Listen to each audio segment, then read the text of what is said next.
Jamais vu, the science behind the eerie opposite of déjà vu. Psychologists Akira O'Connor and Christopher Moulin explained their research into the mysterious feeling of jamais vu. Repetition has a strange relationship with the mind. Take the experience of déjà vu when we wrongly believe we have experienced a novel situation in the past, leaving you with a spooky sense of pastness, but we have discovered that déjà vu is actually a window into the workings of our memory system. Our research found that the phenomenon arises when part of the brain which detects familiarity desynchronizes with reality. Déjà vu is the signal which alerts you to the weirdness. It's a type of fact-checking for the memory system. But repetition can do something even more uncanny and unusual. The opposite of déjà vu is jamais vu, when something you know to be familiar feels unreal or novel in some way.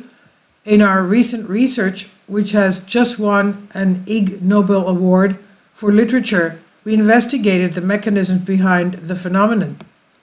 Jamais vu may involve looking at a familiar face and finding it suddenly unusual or unknown. Musicians have it momentarily, losing their way in a very familiar passage of music. You may have had it going into a familiar place and becoming disoriented, or seeing it with new eyes, quote unquote. It's an experience which is even rarer than déjà vu, and perhaps even more unusual and unsettling.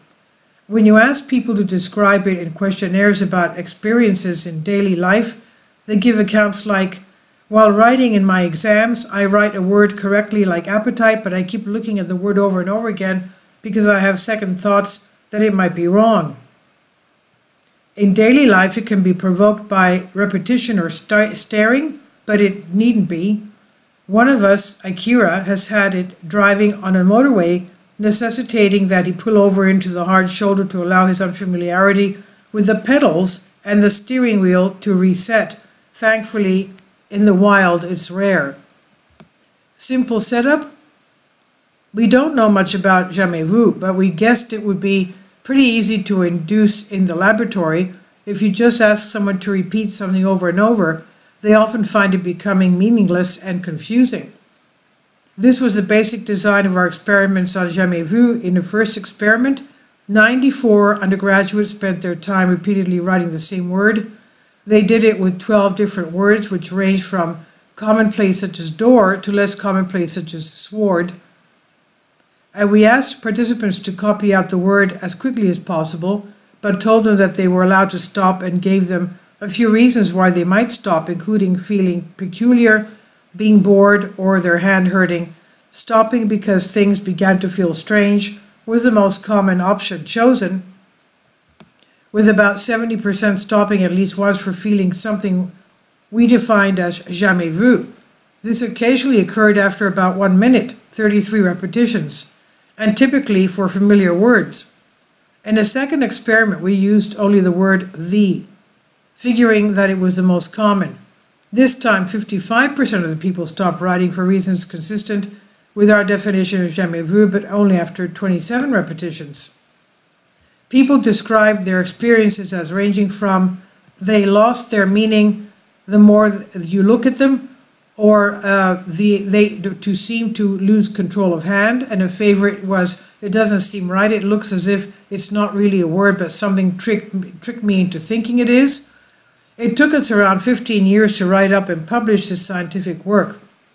In 2003, we were acting on a hunch that people would feel weird while repeatedly writing a word. One of us, Chris, had noticed that the lines he had been asked to repeatedly write as a punishment at secondary school made him feel strange, as if it was not real. It took 15 years because we weren't as clever as we thought we were. It wasn't the novelty that we thought it was. In 1907, one of the psychologist's unsung founding figures, Margaret Floyd Washburn, published an experiment with one of her students which showed the loss of associative power, quote unquote, in words that were stared at for 3 minutes. The words became strange, lost their meaning, and became fragmented over time. We had reinvented the wheel. Such introspective methods and investigations had simply fallen out of favor in psychology. Deeper insights? Our unique contribution is the idea that transformations and losses of meaning and repetition are accompanied by a particular feeling. Jamais vu is a signal to you that something has become too automatic, too fluent, too repetitive. It helps us snap out of our current processing, and the feeling of unreality is in fact a reality check. It makes sense that this has to happen. Our cognitive systems must stay flexible, allow us to direct our attention to wherever is needed rather than getting lost in repetitive tasks for too long. We are only beginning to understand jamais vu. The main scientific account is of satiation, the overloading of a representation until it becomes nonsensical. Related ideas include the verbal transformation effect, whereby repeating a word over and over activates so-called neighbors, so that you start off listening to the looped word tress over and over, but the listeners reported hearing dress, stress, or florist.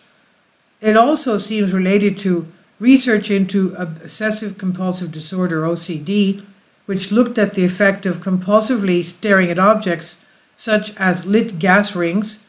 Like repeatedly writing, the effects are strange and mean that reality begins to slip. But this might help us understand and treat OCD. If repeatedly checking the door is locked makes the task meaningless, it will mean that it's difficult to know if the door is locked, and so a vicious cycle starts. Ultimately, we're flattered to have been awarded the Ig Nobel Prize for Literature. The winners of these prizes contribute scientific works which make you laugh and then make you think.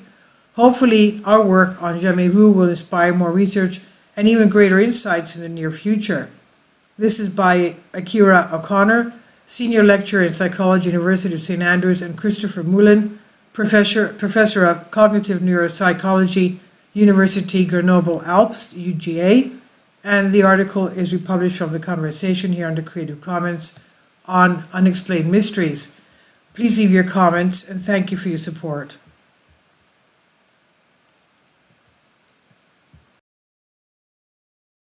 Support my Patreon account.